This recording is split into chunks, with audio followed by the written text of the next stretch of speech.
Project Management Training Institute. Today we are with Yad Senapathy, the CEO of PMTI, who's also a project management influencer. He's on a mission to help project managers excel in their craft. Today we'll talk to him about how project management is related to real life. Yad, let's start with the questions right away. I urge all project management managers to watch this video until the end. Go ahead, fire away, Michelle. Is project management an 8-to-5 job that comes with an on and off switch? We would love to say that, right? But once a project manager, always a project manager. So in today's world of WFM, hardly any job is truly an 8-to-5 job, right? Having said that, it's important to know that if your position is stretching your personal and family time, then your approach to project management may need to change, and approach to work life may need to change. As my recommendation, as Clayton Christensen, the celebrated professor from Harvard Business School, suggests, it is important to set clear and hard boundaries to your work life so it doesn't impede or impact your personal and family life. So, how do you think project management is interconnected with real life? So professional project managers, when they look at project management, like to think of project management in steps such as initiating, planning, executing, controlling, and closing, or if you were more, dealing with changes, managing changes, perhaps even in considering, work that need to be done and tailoring it and fitting it to the existing resources and so on. They tend to think in those manners. Interestingly, you'll find that most of the work that you do in real life does involve similar aspects, such as you do a lot of strategizing about many things. You organize things. You have to get things done, using, whatever effort, resources that you've got.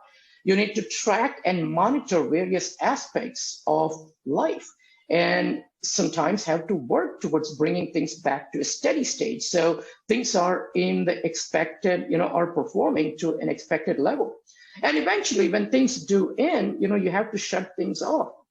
Now, responding to things that happen in life, which is the only constant in life, to change is an ongoing effort, as you know.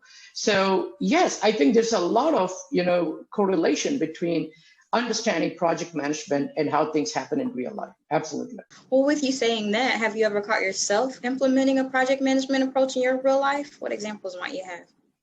Yeah, absolutely. And Michelle, like everyone, it's easy to find yourself in the middle of a project when you're a family person or, as part of your personal life.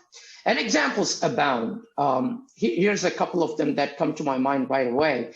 Conducting a weekend event, for example, right? Or planning a vacation for the family, or planning a volunteer activity either at your church, in a temple, or even at your children's school, or perhaps even at work sometimes, or doing some, home improvements such as upgrading a kitchen, or putting in a new deck, or managing a new patio, construction.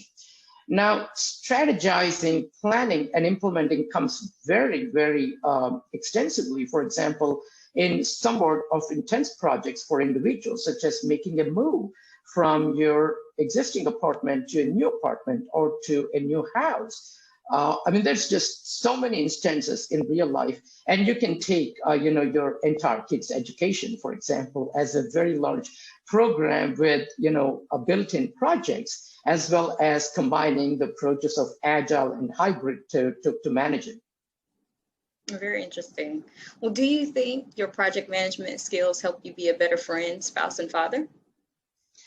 That's a interesting question. Now, as a project manager, you learn several skills that I think help you be a better person in general. So you learn so much as a project manager, and these skills essentially will end up making you a better, a better brother, a better spouse, a better friend, right? Examples of these skills are such as things like taking a step back and thinking through what you want to do before you actually do something. Now, in project management, we call them project management plans. We call them sprint plans. And, there's parlance associated with that informal environment, but in real life, absolutely, you still want to take a step back. And I think by doing these things, I think gives you an opportunity to think through. Another thing that I really think that allows you to be a good project manager is a good real life person is being emotionally intelligent. And what does being a project manager and dealing with the different personalities and levels of skills at work allows you to consider degrees of differences in opinion and be comfortable with the fact that they exist and to navigate those. I also think it allows us to know that not all things will or have to have necessarily an end or even necessarily a fulfilling end. Now, some things are fluid, and using an agile approach to life might work. And continuing the example I presented, like the education of a child evolves each year. So you might want to consider that as a large program with projects built in and take the agile components where feedback is received through tests, through mechanisms of that allow for correction and adjustment, to inspect and adapt to a child's interest, to a parent's aspirations, to the effect that the school is having, as well as the surroundings that you're having. At the same time, providing tremendous levels of autonomy to the participants within that program or project, if you will. For your valuable insights. Let me remind the viewers that the Project Management Training Institute is the premier authorized training partner of PMI, offering project management certification courses.